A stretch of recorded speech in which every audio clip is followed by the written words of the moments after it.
تائید میں پاکستان کا ایک آدمی بھی کھڑا نہیں ہو سکتا، اور پاکستان نہیں، دنیا میں بھی کہیں بھی آپ چلے جائیں،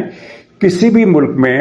کوئی بھی شخص اپنے ملک کی فوج کے بارے میں ایسا فکرہ کہے تو اسے عوام قبول نہیں کریں گے، رد کر دیں گے۔ لیکن یہاں کیا ہوا؟ یہاں یہ ہے کہ الٹا مولانا کی فیور بڑھ گئی ہے، اور وہ جو کہتے ہیں نا کہ اس وقت پاکستان میں اپوزیشن کا وجود نہیں رہا، پی ٹی آئی کسی کھاتے میں نہیں ہے، پیپلز پارٹی حکومت سے مل گئی ہے، اور جماعت اسلامی کی اسٹیٹ پاور معمول کے مطابق تو ہے لیکن وہ کوئی مؤثر کردار ادا کرنے کے قابل نہیں رہی، تو اپوزیشن کو ہو گیا صفایا۔ تو اب لگتا ہے کہ مولانا فضل الرحمان اس خلا کو پر کر رہے ہیں، اور میں یہ آپ کو بالکل بے تکلف الفاظ میں بتا دوں کہ پنجاب میں ان کے لیے حمایت بڑھ رہی ہے، جس کی وجہ موجودہ حکومت کی پالیسیاں ہیں، اور پختونخوا میں بھی ان کی حمایت بڑھ گئی ہے۔ اب ان کی طاقت کا آپ اندازہ لگائیں کہ ان کی طاقت صرف یہ نہیں ہے کہ ان کے ساتھ مدارس ہیں، مساجد ہیں، علماء کی بہت بڑی تعداد ہے، لاکھوں کی تعداد میں مذہبی جذباتی کارکن ان کے ساتھ ہے، نہیں، ان کے ساتھ اس وقت اے این پی بھی ہے، ان کے ساتھ اس وقت قوم پرست جماعتیں بھی ہیں، ان کے ساتھ اس وقت پیپلز پارٹی کا جو ووٹر ہے پنجاب میں وہ بھی ان کا ساتھ دے گا، اور شاید جماعت اسلامی بھی تھوڑی بہت حمایت میں سامنے آ جائے، اس لیے کہ جماعت اسلامی کو جس طرح ایک پاکستانی فوج نے ایک فیصلہ کیا ہوا ہے کہ اس سے آگے نہیں آنے دینا، کراچی میں آپ نے دیکھا، تو وہ خود کو محتاط چلا رہی ہے، اور تنقید میں اس حد تک نہیں جا رہی کہ اس پر ہاتھ ڈالنے کا موقع ملے۔ شاید وہ حمایت نہ کرے، لیکن ظاہر ہے اس کا ووٹر جے یو آئی کی حمایت میں از خود آ سکتا ہے، اور پنجاب میں جو موڈ ہے اس وقت وہ لگتا ہے کہ مولانا فضل الرحمان شاید یہاں کی سب سے بڑی سیاسی قوت بن جائیں۔ اس فوج کے، پاکستانی فوج کے خلاف اتنا غلط اور فاؤل فکرہ کہنے کے باوجود تو یہ بات سوچنے کی ہے۔ تو مولانا کی سیاسی طاقت ہے، وہ اپنی طاقت تو ان کے ساتھ ہے ہی، لیکن انہیں حکومت اور اسٹیبلشمنٹ کے مخالف تمام افراد کا تعاون مل سکتا ہے اگر خدا نخواستہ انہوں نے ہیڈ آن کولیجن کا فیصلہ کر لیا۔ میرے خیال میں اس حد تک بات شاید نہ جائے، اس سے پہلے ہی مصالحت کوئی فارمولہ ایسا نکل آئے، لیکن اگر ہوا تو یہ پاکستان کے لیے ایک بڑی تشویشناک صورتحال ہوگی۔ اچھا، اس مولانا کی فیور میں جو چیزیں سامنے آئی ہیں ان میں ایک تو عائشہ گلالی کا انٹرویو ہے، خطاب پریس کانفرنس ہے، اور ایک فضل الچوہان، عمران خان کی حکومت کا جو وزیر تھا فضل چوہان، اس کی پریس کانفرنس ہے۔ اس پر تو خیر مولانا لاہور کے مولانا، ان کا نام مجھے بھول گیا، انہوں نے نوٹس لیا ہے، وہ خود بھی مولانا فضل الرحمان کے ناقد ہیں، انہوں نے مولانا کے بیان کی مذمت کی ہے، لیکن انہوں نے کہا کہ یہ پنڈی کے شیطان کو کس نے چھوڑ دیا ہے، یہ بیچ میں مداخلت نہ کرے۔ انہوں نے فضل الچوہان کو پنڈی کا شیطان قرار دے دیا۔ ویسے یہ ٹائٹل تا حیات شیخ رشید کے پاس ہے، لیکن اب انہوں نے، مولانا طاہر اشرفی صاحب کی بات کر رہا ہوں، تو انہوں نے یہ ٹائٹل اب ان کو دے دیا فضل الچوہان کو۔ تو خیر، ایک تو یہ فضل الچوہان کا بیان مولانا کی فیور میں گیا ہے، کیونکہ انہوں نے اتنی گندی زبان استعمال کی ہے مولانا کے خلاف کہ جس نے بھی سنا اس نے کہا کہ اگر میں مولانا فضل الرحمان کا مخالف تھا تو تب بھی میں اب ان کا حامی ہو گیا ہوں۔ اور پھر دوسری عائشہ گلالی، انہوں نے بھی غلیظ گفتگو کی اور یعنی گندے الزامات لگائے، بدکاری کے الزامات لگائے۔ اچھا، اب ایک ٹیکنیکل بات آپ ذہن میں رکھیے کہ بدکاری کا الزام جھوٹا ہو یا سچا ہو کون لگا سکتا ہے، اس کی لاجک ہونی چاہیے، اس کی لاجک ہے۔ دو افراد یہ الزام لگا سکتے ہیں، جھوٹا سچا ہونے کی بات میں نہیں کر رہا، الزام لگانے کی لاجک صرف دو افراد کے پاس ہے۔ ایک وہ جو متاثرہ فریق ہونے کا دعویٰ کرے، یعنی یہ کہے کہ میرے ساتھ یہ زیادتی ہوئی، اور دوسرا وہ جو اس ملزم شخصیت کا قریبی ہونے کا دعویٰ کرے، اس کے قریبی حلقے میں شامل ہو، اور وہ یہ کہے کہ میں ان کی خلبت جلبت کا ساتھی ہوں، میں ان کا بڑا قریب سے دیکھا ہے، اور میں نے یہ دیکھا ہے کہ وہ ایسا اور ایسا ہے۔ جیسا کہ عائشہ گلالی عمران خان کے بارے میں دونوں شرطیں پوری کرتی ہیں، وہ عمران خان کے قریب تھی اور متاثرہ فریق بھی تھی۔ متاثرہ فریق اس طرح کہ انہوں نے کہا کہ مجھے موبائل فون پر یہ دیکھو عمران خان نے یہ گندے گندے میسج کیے ہوئے ہیں، متاثرہ فریق ہو گئی۔ دوسری یہ کہ وہ عمران خان کو بہت قریب سے جانتی تھی، جس طرح ان کی وہ بیوی بھی ہے اہلیہ ریحام خان،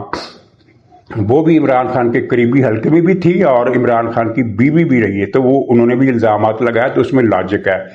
سچے جھوٹے ہونے کی بات الگ ہے، لیکن لاجک الزامات لگانے کی ہے۔ لیکن مولانا کے معاملے میں یہ عائشہ گلالئی نہ تو ان کے کبھی قریب رہی ہیں، نہ ہی ان کی متاثرہ فریق ہے، تو یہ جو الزام لگایا یہ گالم گلوچ کی ضمن میں آتے ہیں، اور اس عائشہ گلالئی کی پریس کانفرنس نے بھی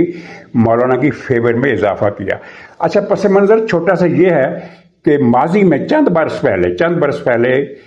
کہیں نہ کہیں 3-4 فیصلے ہوئے جو اس وقت موجودہ صورتحال کو کی بنیاد سمجھے جاتے ہیں۔ مثلا ایک فیصلہ یہ تھا کہ وزیر اعظم نواز شریف صاحب کو نہیں بننے دینا، شہباز صاحب کو بنانا ہے، اور نواز شریف صاحب 3 مرتبہ کے تجربہ کار وزیر اعظم، کیا کہنا چاہیے جن کو نا، جس کا پیٹ بھرا ہوا ہو، سیر شخص، یعنی جو زیادہ لالچ نہیں کرتا دنیاوی مال و متاع کا، ان کی تجربہ کاری، پھر ان کا جو کریڈٹ ترقیاتی کاموں کا، موٹر ویز کا جال بچھایا، کارخانے لگائے، افراط زر کو کم کیا، ترقی کی شرح کو بڑھایا، خواندگی کی شرح کو بڑھایا، بے روزگاری کی شرح کو کم کیا، غربت کی شرح کو کم کیا۔ یہ سارے کریڈٹ وہ ہیں جن کو ان کے مخالف بھی مانتے ہیں۔ تو ایسے شخص کو انہوں نے کہا کہ نہیں، اس کو تو نہیں آنے دینا، تو نقصان کس کا ہوا؟ پاکستان کا ہوا۔ اور پھر شہباز شریف صاحب کو لگایا کہ جن کی وجہ سے جو لٹس مچی ہوئی ہے پاکستان میں، اس سے پہلے اس کی مثال نہیں ملتی۔ چین بھی ناراض ہے، کوئی ملک قرضہ دینے کو تیار نہیں، کوئی ملک پاکستان میں سرمایہ کاری کے لیے تیار نہیں، پاکستان کا اپنا سرمایہ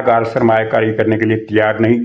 غربت بڑھ رہی ہے، بے روزگاری بڑھ رہی ہے، جہالت بڑھ رہی ہے، ناخواندگی بڑھ رہی ہے،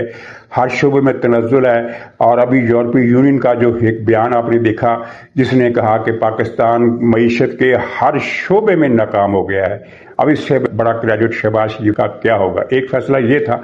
دوسرا فیصلہ یہ تھا کہ کے پی سے مولانا کو بے دخل کیا جائے، ان کی قوت وہاں کم کی جائے۔ چنانچہ پی ٹی آئی کو پروپورشن سے زیادہ سیٹیں دی گئیں، یعنی جتنی اس کی مقبولیت تھی پی ٹی آئی کی، بے شک وہ اکثریتی پارٹی تھی، 50% سے زیادہ وہ سیٹیں اس نے جینوئنلی جیتی ہیں، لیکن جتنی سیٹیں اس کو دلوائی گئیں 2/3 سیٹیں اس کو دلوا دی گئی، اور یہ تعداد جو تھی یہ جے یو آئی کی سیٹیں چھین کر یہ تعداد پوری کی گئی۔ مقصد پی ٹی آئی کو مضبوط کرنا نہیں تھا، مقصد یہ تھا جے یو آئی کو پختونخوا سے بے دخل کرنا۔ اب بے دخل کرنے کے بعد جو ہوا آپ نے دیکھ لیا۔ تیسرا فیصلہ انہوں نے یہ کیا کہ کراچی میں جماعت اسلامی کو سیاست کرنے کی اجازت نہیں دی جائے گی، یعنی وہاں کراچی میں کس کو اجازت ہوگی؟ ڈرگ مافیا کو اجازت ہوگی، پلاٹ مافیا کو اجازت ہوگی، ٹینکر مافیا کو اجازت ہوگی، بلڈر مافیا کو اجازت ہوگی، بچے اغوا کرنے والے، اغوا برائے تاوان والے مافیا کو اجازت ہوگی کہ وہ سیاست کریں، لیکن جماعت اسلامی کو سیاست کرنے کی اجازت نہیں دی جائے گی۔ وہ اپنے بل بوتے پر بلدیاتی انتخابات میں پہلے نمبر پر آئی، یعنی اکثریت اس نے نہیں لی، لیکن وہ واحد اکثریتی پارٹی بن کر ابھری۔ اس کی سیٹیں پیپلز پارٹی اور پی ٹی آئی دونوں سے زیادہ تھیں، لیکن فیصلہ یہ تھا کہ مرتضی وہاب کو لگانا ہے، اور مرتضی وہاب جو ہے ماشاءاللہ وہ خود کو نیتن یاہو سمجھتا ہے اور کراچی والوں کو غزہ سمجھتا ہے، اور وہ وہی سلوک کر رہا ہے کراچی والوں سے جو اس کو کرنا چاہیے۔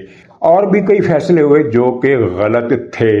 اور جے یو آئی کے ایک صاحب سے میری ملاقات ہوئی تو انہوں نے کہا کہ طالبان پاکستان کے دوست نہیں ہیں، ٹھیک ہے ہم یہ مانتے ہیں، لیکن ان کو نیوٹرل رکھا جا سکتا تھا، اس کے بجائے انہیں دشمن بنا دیا کہ جس کی وجہ سے مسائل بڑھ گئے۔ اور اس وقت ماضی کے ان فیصلوں کی وجہ سے پاکستان کی اس وقت صورتحال یہ ہے کہ بلوچستان میں، خیبر پختونخوا میں ہر جگہ پاکستانی فوج موجود ہے، رینجر موجود ہے، پولیس موجود ہے، لیکن ان دونوں صوبوں پر پاکستان کا کنٹرول نہیں ہے۔ یہ بات ہمارا میڈیا ہمیں نہیں بتا رہا کیونکہ مجبوریاں ہیں۔ 1971 میں بھی آخری دن تک ہمیں یہ بتایا جاتا رہا کہ مشرقی پاکستان میں صورتحال کنٹرول میں ہے، اور پھر 16 دسمبر کو ایک چھوٹا سا پریس نوٹ ریڈیو پاکستان سے نشر ہوا کہ مشرقی پاکستان کی صورتحال نازک ہو گئی ہے اور جنگ بندی کے معاہدے پر دستخط ہو گئے ہیں۔ ان دو فکروں کا پبلک کو پہلے تو سمجھ بھی نہیں آیا کہ ان دونوں فکروں کا مطلب کیا ہے، خدا نہ کرے ایسی کوئی صورتحال ہو، لیکن ان غلطیوں کی وجہ سے اب یہ دونوں صوبے، ہاں ایک بڑی غلطی کیا ہوئی کہ وہ قوم پرست جو پاکستان کے حامی ہیں، جو پاکستان کے وفاق کے حامی ہیں، ان کو دور دھکیلنا ہے۔ مینگل ہو، اچکزئی ہو، ان سب کو دور دھکیلنا ہے۔ نتیجہ کیا نکلا؟ بی ایل اے پہ ہاتھ مضبوط ہوئے۔ حالانکہ یہ اگر پاکستان کے ساتھ ہوتے تو بلوچستان میں بھی حالات بہتر ہوتے، پختونخوا میں بھی حالات بہتر ہوتے۔ انہوں نے ہر قوم پرست کو، ایون احمد ولی خان جیسے آدمی کو بھی دور دھکیلا،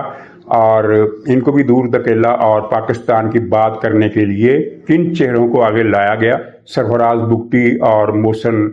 نقوی جیسے لوگوں کو، جو کہ نفرت کا نشان بن گئے ہیں۔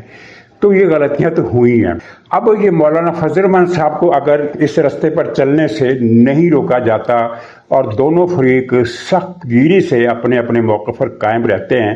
تو خدا نخواستہ ایک ایسا تصادم ہو سکتا ہے